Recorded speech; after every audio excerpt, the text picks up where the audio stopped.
Hello students, প্রতিদিনের মতো আজ আবার একটি নতুন প্র্যাকটিস সেট নিয়ে চলে এসেছি। এই প্র্যাকটিস সেটে কিছু বাছাই করা প্রশ্ন রয়েছে যেগুলি তোমাদের সমস্ত আপকামিং কম্পিটিটিভ এক্সামে হেল্পফুল হবে। শুরু করছি আজকের প্র্যাকটিস সেটের প্রথম প্রশ্ন। ইকতা প্রথা কে প্রবর্তন করেন? ইতিহাস থেকে কিন্তু বিভিন্ন প্রথা কম্পিটিটিভ এক্সামে খুব প্রশ্ন আসে, সেখান থেকে রেখেছি যে ইকতা প্রথা কে প্রবর্তন করেন। অপশন বলছে গিয়াসউদ্দিন তুগলক, নাকি শেরশাহ, নাকি গিয়াসউদ্দিন বলবন, নাকি ইলতুৎমিশ। পারবে? ইলতুৎমিশ। কিভাবে মাথায় রাখবো? হর্ষই দিয়ে ইকতা, হর্ষই দিয়ে ইলতুৎমিশ। আচ্ছা, ইলতুৎমিশ কে ছিল? কুতুবউদ্দিন আইবকের জামাতা বা জামাই ছিল। আচ্ছা, ইকতা প্রথাটা কি না? ইকতা কথার অর্থ হচ্ছে একটি অংশ বা একটি এলাকা। দিল্লি সুলতানি রাজবংশের সূচনাকে করছে কুতুবউদ্দিন আইবক, কিন্তু তার জামাই অর্থাৎ ইলতুৎমিশের সময় কিন্তু সাম্রাজ্যের সর্বাধিক বিস্তার ঘটেছিল। এবার এত বড় সাম্রাজ্যটাতে রাজস্ব আদায় করবে কিভাবে? এজন্য তার সমগ্র সাম্রাজ্যকে কতগুলি ছোট ছোট অংশে কিন্তু ভাগ করে দিয়েছিল, দিয়ে তার সাম্রাজ্যে যারা অভিজাত সম্প্রদায় রয়েছে তাদেরকে কিন্তু ওই এক একটি অংশ দিয়েছিল এবং বলেছিল তোমরা ওই অংশটুকু যেটা তোমরা অধিকার পাচ্ছ বা যেটুকু পাচ্ছ তার রাজস্ব আদায়ের দায়িত্ব তোমাদেরই রয়েছে, তোমাদের হাতেই রয়েছে। অর্থাৎ কি না, ওই এক একজনকে এক একটি অংশ দিত।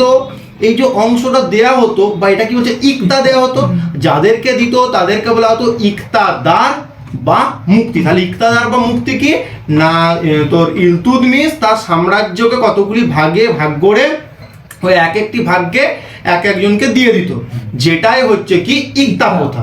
আর যাদেরকে ইকতাটা দিত তাদেরকে বলা হয় ইকতাদার বা মুক্তি।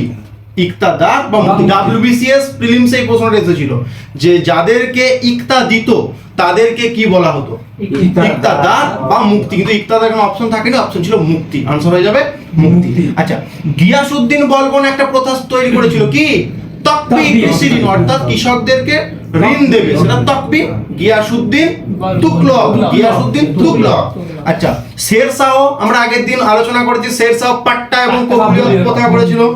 আর গিয়াসউদ্দিন বলবন কি? সিজদা, অর্থাৎ পারস্যের অনুকরণে দুটি প্রথা ইন্ট্রোডিউস করেছিল, একটা হচ্ছে সিজদা আর একটা হচ্ছে পাইগস। সিজদা কি না, সম্রাটের সামনে এলেই মাথা নামাতে হবে, আর পাইগস কি না, সম্রাটের পায়েতে চুম্বন করতে হবে। হলো? তাহলে একবার সবগুলো বলে দিচ্ছি। ইকতা প্রথা প্রবর্তন করেছিল ইলতুৎমিশ। গিয়াসউদ্দিন বলবন কি করেছিল? তকবি কৃষি ঋণ। শেরশাহ কি করেছিল? গিয়াসউদ্দিন বলবন তো তকবি করেনি না, গিয়াসউদ্দিন তুগলক। তাহলে ভুল বলেছি। গিয়াসউদ্দিন বলবন করেছিল সিজদা পাইগস, আর গিয়াসউদ্দিন তুগলক, গিয়াসউদ্দিন তুগলক করেছিল তোর তকবি, আর হচ্ছে শেরশাহ কি করেছিল? কাবুলিয়ত। হলো? নেক্সট প্রশ্ন। তাপমাত্রা বৃদ্ধিতে কঠিন পদার্থের দৈর্ঘ্য, ক্ষেত্রফল ও আয়তনের প্রসারণ গুণাঙ্কের মধ্যে সম্পর্ক। অর্থাৎ তাপ দিলে তরল পদার্থ, গ্যাসীয় পদার্থ এবং কঠিন পদার্থের কিন্তু আকারের পরিবর্তন হয়। তরল আর গ্যাসীয় পদার্থের কিন্তু শুধুমাত্র তাদের আয়তনের চেঞ্জেসটা আসে, কিন্তু কঠিন পদার্থের দৈর্ঘ্যের পরিবর্তন হয়, এরিয়া বা ক্ষেত্রফলের পরিবর্তন হয় এবং আয়তনের পরিবর্তন হয়। বলছে তাহলে তাপ দিলে ওই কঠিন পদার্থের যে আয়তনের পরিবর্তনটা হয়, দৈর্ঘ্য, ক্ষেত্রফল এবং আয়তনের, তাদের অনুপাতটা কি? অপশন বলছে 1:2:4, নাকি 1:2:3, নাকি 3:2:1, নাকি 2:1:4। কি হবে? 1:2:3। অর্থাৎ কোন একটি কঠিন পদার্থকে যদি আমরা তাপ দিই তাহলে কঠিন পদার্থের যে দৈর্ঘ্য তার যেটা ছিল তার থেকে যদি 1 গুণ বৃদ্ধি পায়, তাহলে তার ক্ষেত্রফল যেটা ছিল তার থেকে 2 গুণ বৃদ্ধি পাবে এবং তার আয়তন যতটা ছিল তার থেকে কিন্তু 3 গুণ বৃদ্ধি পাবে। অর্থাৎ কঠিন পদার্থকে যদি আমরা তাপ প্রয়োগ করি তার দৈর্ঘ্য এবং ক্ষেত্রফল এবং আয়তনের রেশিও হয়ে যাবে 1:2:3। আচ্ছা, দৈর্ঘ্য, ক্ষেত্রফল, আয়তন বললে 1:3। যদি প্রশ্ন ঘুরিয়ে দেয় যে আয়তন, ক্ষেত্রফল, দৈর্ঘ্য রেশিও কি হবে? 3:2:1। এটা মাথায় রাখতে হবে। দৈর্ঘ্য 1 বৃদ্ধি পেলে ক্ষেত্রফল 2 বৃদ্ধি পাবে আর আয়তন 3 বৃদ্ধি পাবে। হলো? আচ্ছা, নেক্সট প্রশ্ন। পার্লামেন্টের কোন অধিবেশন দীর্ঘতম? মানে পার্লামেন্টে আমরা দেখেছি অনেক অধিবেশন বসে, তার মধ্যে কোন অধিবেশনটা সবচেয়ে দীর্ঘতম বা বেশি সময় ধরে হয়? শীতকালীন অধিবেশন, নাকি গ্রীষ্মকালীন অধিবেশন, নাকি বাজেট অধিবেশন নাকি বর্ষাকালীন অধিবেশন? বাজেট অধিবেশন। আগে বলে দিই যে তোর গ্রীষ্মকালীন অধিবেশন বলে কিন্তু ভারতে পার্লামেন্টে কোনো অধিবেশন হয় না। তাহলে এখান থেকে প্রশ্ন আসতে পারে, চারটে অপশন দিয়ে দিল, এর মধ্যে কোন অধিবেশনটি ভারতীয় পার্লামেন্টে হয় না? তাহলে কি হবে? গ্রীষ্মকালীনে কিন্তু কোনো অধিবেশন হয় না। আচ্ছা, কিভাবে মাথায় রাখবো? গ্রীষ্মকাল মানে কি? খুব গরম, তো সেই সময় কে পার্লামেন্টে অধিবেশন করতে যাবে? তাই গ্রীষ্মকালে কোনো কিন্তু অধিবেশন হয় না। আর তিনটে অধিবেশন রয়েছে, কি কি? একটা হচ্ছে বাজেট অধিবেশন, একটা হচ্ছে শীতকালীন অধিবেশন, একটা হচ্ছে বর্ষাকালীন অধিবেশন। এই তিনটে অধিবেশনের মধ্যে কিন্তু সবচেয়ে বেশি সময় ধরে হয় তোর বাজেট অধিবেশন। কিভাবে মাথায় রাখবো? বাজেট মানে কি? টাকা পয়সা রিলেটেড হিসাব পাতিগুলো কিন্তু তোর একটু ধীরে সুস্থে দেরি করে হয়, তাই তো? তাহলে বাজেট অধিবেশন কিন্তু সবচেয়ে বেশি সময় ধরে হয় কোন মাস থেকে কোন মাসে হয়? ফেব্রুয়ারি থেকে মে, অর্থাৎ ফেব্রুয়ারি, মার্চ, এপ্রিল, মে। তাহলে 4 মাস ধরে কিন্তু বাজেট অধিবেশন হয়। আচ্ছা, মে যে হয়ে গেল, আবার জুলাই থেকে বসবে, জুলাই, আগস্ট, সেপ্টেম্বর, এই 3 মাস হয়ে যাবে বর্ষাকালীন অধিবেশন। আর নভেম্বর আর ডিসেম্বর, এই 2 মাস হচ্ছে কি? শীতকালীন অধিবেশন। তাহলে এখানে কত রকম প্রশ্ন হতে পারে? প্রথম হতে পারে যে এর মধ্যে কোন অধিবেশনটা ভারতের পার্লামেন্টে হয় না? আনসার হয়ে যাবে গ্রীষ্মকালীন অধিবেশন। তার মধ্যে সবচেয়ে এবার কোন কোন মাসে ধরে হয় সেগুলো বলতে পারে, ক মাস ধরে হয়। তাহলে গ্রীষ্মকালীন অধিবেশনটা ক মাস ধরে হবে? আচ্ছা, বর্ষাকালীনটা 3 মাস হয়, শীতকালীনটা 2 মাস হয়, আর বাজেটটা হচ্ছে 4 মাস। হ্যাঁ, সবচেয়ে বেশি দিন কিন্তু হয়ে থাকে। আচ্ছা, এই অধিবেশনটা তোর কে আহ্বান করবে? না, তোর রাষ্ট্রপতি আহ্বান করবে। মাথায় রাখবো, এই তোর পার্লামেন্টে যে অধিবেশনগুলো হয় কে আহ্বান করে? রাষ্ট্রপতি করে। আর বলা আছে যে একটা অধিবেশন থেকে আরেকটা অধিবেশনের মধ্যে গ্যাপ যেন 6 মাসের বেশি না হয়, অর্থাৎ বছরে কিন্তু 2টো অধিবেশন করতে হবেই হবে। হলো? আচ্ছা, নেক্সট প্রশ্ন, ভারতের বৃহত্তম বায়ু বিদ্যুৎ কেন্দ্র কোথায় অবস্থিত? ভারতের বৃহত্তম বায়ু বিদ্যুৎ কেন্দ্র কোথায় অবস্থিত? অপশন বলছে জয়সলমীর, নাকি সাগরদ্বীপ, নাকি দমনজুরি, নাকি মুপান্ডল। মুপান্ডল তামিলনাড়ুতে রয়েছে। আচ্ছা, বায়ু বিদ্যুৎ কি না একটা খালি জায়গায় বা ফাঁকা, বহুদূর ফাঁকা জায়গাতে বায়ু কলের সাহায্যে বায়ুর যে স্পিড বা বায়ুর যে শক্তি সেটাকে কাজে লাগিয়ে যখন বিদ্যুৎ উৎপাদন করা হবে সেটা হচ্ছে বায়ু বিদ্যুৎ শক্তি। আচ্ছা, বায়ু বিদ্যুৎ শক্তি কোন শক্তির এক্সাম্পল? অচিরাচরিত বা অপ্রচলিত শক্তির কিন্তু উদাহরণ, বা এভাবে বলা যেতে পারে পুনর্ভব সম্পদের কিন্তু উদাহরণ বায়ু বিদ্যুৎ। আচ্ছা, এই বায়ু বিদ্যুৎ তোর সবচেয়ে বৃহত্তম কোথায় রয়েছে? বৃহত্তম বায়ু বিদ্যুৎ কেন্দ্রটা রয়েছে তামিলনাড়ুর মুপান্ডলে। আচ্ছা, এই বায়ু বিদ্যুৎ গুলো তাহলে গড়ে ওঠার জন্য কি বহুদূর মতো ফাঁকা জায়গা লাগবে, তাই তো? হতে পারে সমুদ্রের তীরবর্তী বা উপকূলে হতে পারে, বা মরুভূমিতেও হতে পারে। মরুভূমিও তো বহুদূর ফাঁকা জায়গা। আচ্ছা, ফাঁকা জায়গায় কেন করে? ফাঁকা জায়গাতে কি বায়ুর স্পিড বেশি, আর অ্যাকচুয়ালি বায়ু বিদ্যুৎটা কার উপর ডিপেন্ড করে? বায়ুর স্পিডের উপর। যে জায়গায় বেশি স্পিড সেখানে কিন্তু বায়ুর বিদ্যুৎ উৎপাদন ক্ষমতাটাও বেশি হবে। আচ্ছা, এর জন্য দক্ষিণ ভারতের অর্থাৎ দক্ষিণ উপকূল, তামিলনাড়ু, কেরল এই উপকূল এবং গুজরাট, তারপরে কচ্ছ এই উপকূলে কিন্তু বায়ু বিদ্যুৎ কেন্দ্রের সংখ্যা সব থেকে বেশি। তাহলে ভারতে বায়ু বিদ্যুৎ কেন্দ্র গড়ে উঠেছে সবচেয়ে কোথায় কোথায়? তামিলনাড়ু এবং আর তোর এইদিকে হচ্ছে উপর দিকে রয়েছে গুজরাট এবং তোর কচ্ছ, এই সাইডগুলোতে কিন্তু সবচেয়ে বায়ু বিদ্যুৎ কেন্দ্র গড়ে উঠেছে বেশি পয়েন্ট। আচ্ছা, জয়সলমীর, ওই যে বললাম মরুভূমিতেও হতে পারে। জয়সলমীর থেকে রাজস্থানের মরুভূমির একটা অংশ, ওখানেও রয়েছে। আচ্ছা, পশ্চিমবঙ্গে কোথায় কোথায় রয়েছে? ফেজারগঞ্জে রয়েছে, তারপরে হচ্ছে তোর কাকদ্বীপ রয়েছে, সাগরদ্বীপ, এখানে কিন্তু বায়ু বিদ্যুৎ কেন্দ্র গড়ে উঠেছে। দমনজুরিয়া কিন্তু ওড়িশা। নেক্সট প্রশ্ন, ভারতের উত্তরতম স্থানের নাম কি? ভারতের উত্তরতম স্থানের নাম কি? অপশন বলছে ইন্দিরা কল, নাকি ইন্দিরা পয়েন্ট, নাকি কিবিথু, নাকি গুহারমতি। ইন্দিরা কল। আচ্ছা, ইন্দিরা কলটা কোথায় রয়েছে? লাদাখে। ভারতের একবারে সবচেয়ে উত্তরে যে বিন্দুটা রয়েছে সেটা হচ্ছে ইন্দিরা কল, যেটা লাদাখে রয়েছে। অক্ষাংশগত অবস্থান কত? 37 ডিগ্রি 6 মিনিট উত্তর। 37 ডিগ্রি 6 মিনিট উত্তর হচ্ছে তোর এই ইন্দিরা কলের অবস্থান। তাহলে উত্তর যখন জানলাম, দক্ষিণ জানবো, কিন্তু দক্ষিণে টুইস্টেড আছে। কারণ যদি বলা হয় ভারতের মূল ভূখণ্ড, ভারতের মূল ভূখণ্ডের দক্ষিণতম বিন্দু, তখন আমরা আনসার করব কন্যাকুমারী, যেটা তামিলনাড়ুতে অবস্থিত, যার অক্ষাংশগত মান কত? 8 ডিগ্রি 4 মিনিট। 8°4' উত্তর। এবার প্রশ্ন আসতে পারে যে এটা তো দক্ষিণতম স্থান, তাহলে উত্তর কেন বলছে? কারণ ভারত তো উত্তর গোলার্ধে অবস্থান করছে। ভারতের যতগুলোই স্থান হোক না কেন, অক্ষরেখা মানেই সব উত্তর হবে। আর হচ্ছে ভারত পূর্ব গোলার্ধের একটা দেশ, তাহলে যতগুলোই দ্রাঘিমা রেখা হোক না কেন, ভারতের সমস্ত দ্রাঘিমা শেষে কি পূর্বটা উল্লেখ হবে। হলো, তাহলে উত্তরে আছে 37°6' উত্তর অক্ষাংশ ইন্দিরা কয়েল, যেটা লাদাখে অবস্থিত। আর মূল ভূখণ্ড যদি বলা হয়ে থাকে তার কি হবে? কন্যাকুমারী, যেটা তামিলনাড়ুতে রয়েছে 8°4' তো উত্তর।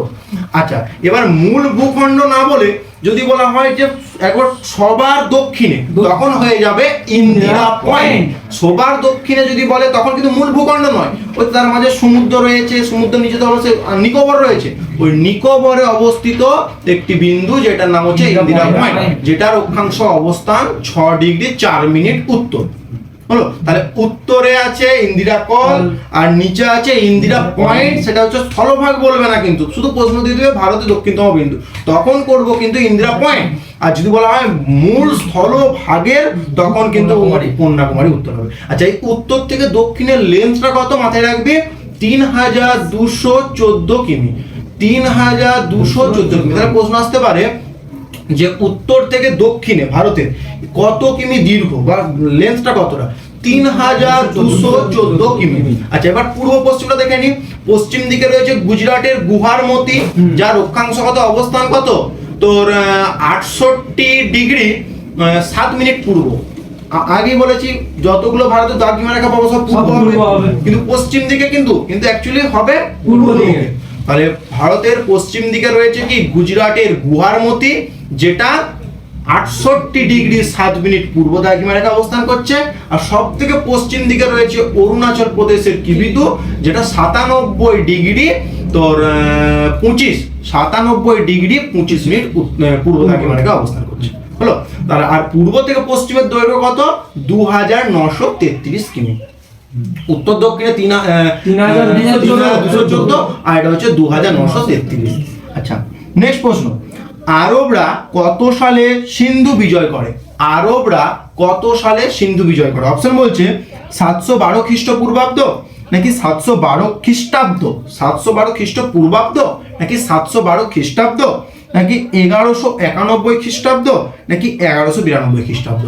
712 খ্রিস্টাব্দ। হিন্দু রাজা, সিন্ধু প্রদেশের হিন্দু রাজা ছিল কি দাহির। দাহিরের সাথে কি না ইরাকের সেনাপতি আল হাজ্জাজের ইরাকের গভর্নর ছিল সেই সময় আল হাজ্জাজের সেনাপতিকে মোহাম্মদ বিন কাসিমের সাথে সিন্ধু অঞ্চলের হিন্দু রাজা দাহিরের যুদ্ধ হয়, দিয়ে আরবরা কিন্তু সিন্ধু প্রদেশ জয় করে। আর এই যুদ্ধটার নাম কি? রাউরের যুদ্ধ। হলো, দাহির সাথে যে মোহাম্মদ বিন কাসিমের যুদ্ধ হয়েছিল, যেটা বলা হচ্ছে রাউরের যুদ্ধ। আচ্ছা, 1191 কি হয়েছিল? প্রথম তরাইনের যুদ্ধ, মোহাম্মদ ঘোরির সাথে পৃথ্বীরাজ চৌহানে। কে জিতেছিল? পৃথ্বীরাজ চৌহান জিতেছিল। আচ্ছা, 1192 কি হলো? দ্বিতীয় পানিপথের যুদ্ধ, দ্বিতীয় তরাইনের যুদ্ধ, দ্বিতীয় তরাইনের যুদ্ধ, যেটা কে জিতেছিল? মোহাম্মদ ঘোরি জিতল আর পৃথ্বীরাজ চৌহান হেরে গেছিল। আচ্ছা, নেক্সট প্রশ্ন, উদ্ভিদের কোষপ্রাচীর গঠিত, অর্থাৎ উদ্ভিদের কোষপ্রাচীর কি দ্বারা গঠিত হয়? অপশন বলছে পেপটাইড ও গ্লাইকন, নাকি সেলুলোজ, নাকি কাইটিন, নাকি ফসফোলিপিড? সেলুলোজ। আচ্ছা, আমরা পড়েছিলাম যে উদ্ভিদ কোষের সাথে প্রাণী কোষের মূল পার্থক্য হচ্ছে তো উদ্ভিদ কোষে কোষ প্রাচীরও থাকে আর কোষ পর্দাও থাকে, কিন্তু প্রাণী কোষে কোষ প্রাচীর থাকে না, শুধুমাত্র কোষ পর্দা থাকে, তাই তো? এখান থেকে প্রশ্ন বলছে যে তাহলে কোষ প্রাচীরটা যে থাকে, ওই কোষ প্রাচীরটা উদ্ভিদের কোষ প্রাচীরটা কি দ্বারা তৈরি হয়? তাহলে উত্তরে গেল সেলুলোজ। আচ্ছা, ব্যাকটেরিয়ার যে কোষ প্রাচীরটা থাকে সেটা কি দিয়ে তৈরি হয়? ব্যাকটেরিয়ার পেপটাইড ও গ্লাইকন। আর হচ্ছে ছত্রাকের যেটা থাকে সেটা হচ্ছে কাইটিন। আর ফসফোলিপিড কি না কোষ পর্দা। কোষ পর্দা কি দ্বারা গঠিত হয়? ফসফোলিপিড মলিকিউলস দ্বারা। আচ্ছা, আরেকটা, কোষ প্রাচীরটার কাজ কি বলতো না, কোষ প্রাচীরের কাজ হলো কোষকে বাইরের থেকে একটা লেয়ার সৃষ্টি করছে, যাতে মানে আঘাত থেকে রক্ষা করে। আচ্ছা, তার মানে কি কোষ প্রাচীরটাকে কিন্তু একটু হার্ডনেস হতে হবে, দৃঢ় হতে হবে না। ওই কোষ প্রাচীরে লিগনিন লিগনিন নামক একটি পদার্থ থাকে, যার জন্য কিন্তু কোষপ্রাচীরটা দৃঢ়তা প্রদান করে, যা কোষপ্রাচীর একটা দৃঢ়তা প্রদান করে। হলো? আচ্ছা, নেক্সট প্রশ্ন। বিশ্ব বাণিজ্য ব্যাংক, এই বিশ্ব বাণিজ্য সংস্থা বা ওয়ার্ল্ড ট্রেড অর্গানাইজেশন এর পূর্ব নাম কি ছিল বা আগের নাম কি ছিল? অপশন বলছে GATT অর্থাৎ গ্যাট, নাকি WFO, নাকি FAO, নাকি WHO? বল। গ্যাটের ফুল ফর্ম কি? জেনারেল হ্যাঁ, এগ্রিমেন্ট হ্যাঁ on trade and trading. General আমি আগে বলতে শুনলে, হ্যাঁ। General agreement on trade and tariff. এটা কি না আন্তর্জাতিক একটা বাণিজ্য সংস্থা, অর্থাৎ বাণিজ্য ব্যবসা বাণিজ্য আন্তর্জাতিক লেভেলে ব্যবসা বাণিজ্যগুলো হয় সেগুলোকে নিয়ন্ত্রণ করবার জন্য কিন্তু সর্বপ্রথম 1948 সালে গ্যাট গঠিত হয়েছিল। পরবর্তীকালে 1995 সালে কিন্তু এই গ্যাটের নাম পরিবর্তন করে হয়ে গেল কি WTO অর্থাৎ ওয়ার্ল্ড ট্রেড অর্গানাইজেশন, যার হেডকোয়ার্টার কিন্তু সুইজারল্যান্ডের জেনেভাতে রয়েছে। আচ্ছা, FAO এর ফুল ফর্ম কি? Food and Agriculture Organization. Food and Agriculture Organization, যেটা সদর দপ্তর ইতালির রোমেতে অবস্থিত। হলো? আর WHO কি না ওয়ার্ল্ড হেলথ অর্গানাইজেশন, যেটা সুইজারল্যান্ডের জেনেভাতে হেডকোয়ার্টার রয়েছে। গঠিত কত সালে হয়েছিল? 1948 সালে। অর্থাৎ গ্যাট যে বছর প্রতিষ্ঠা হয়েছিল সেই বছরই কিন্তু তোর অর্থাৎ ওয়ার্ল্ড হেলথ অর্গানাইজেশন প্রতিষ্ঠা হলো। কত সালে? 1948 এর 7ই এপ্রিল। তাই 7ই এপ্রিলটাকে বিশ্ব স্বাস্থ্য দিবস বলা হয়, তাই তো? নেক্সট প্রশ্ন। সংবিধানের জরুরি অবস্থা, সংবিধানের জরুরি অবস্থা ধারণাটি কোন দেশ থেকে নেওয়া হয়েছে? অর্থাৎ এমার্জেন্সি যে সিস্টেমটা, এটা কোন দেশ থেকে অ্যাডপ্ট করা হয়েছে? অপশন বলছে জার্মানি, নাকি ব্রিটেন, নাকি সোভিয়েত রাশিয়া, নাকি আয়ারল্যান্ড? জার্মানি থেকে জরুরি অবস্থা নেওয়া হয়েছে। আচ্ছা, ব্রিটেন থেকে কি কি নেওয়া হয়েছে? প্রধানমন্ত্রীর কনসেপ্ট, রাষ্ট্রপতির কনসেপ্ট, স্পিকারের কনসেপ্ট, শক্তিশালী নিম্নকক্ষের কনসেপ্ট, এগুলো কিন্তু সব। আবার দ্বিনাগরিকত্ব, হ্যাঁ দ্বিনাগরিকত্ব, আমাদের তো একক নাগরিকত্ব, হ্যাঁ এই একক নাগরিকত্ব এই বিষয়টাও কিন্তু তো ব্রিটেন থেকে নেওয়া হয়েছে। হলো? আর সোভিয়েত রাশিয়া থেকে কি নেওয়া হয়েছে? মৌলিক কর্তব্য নেওয়া হয়েছে। আর কি না ন্যায় বিচারটা নেওয়া হয়েছে। আর পঞ্চবার্ষিকী পরিকল্পনা নেওয়া হয়েছে।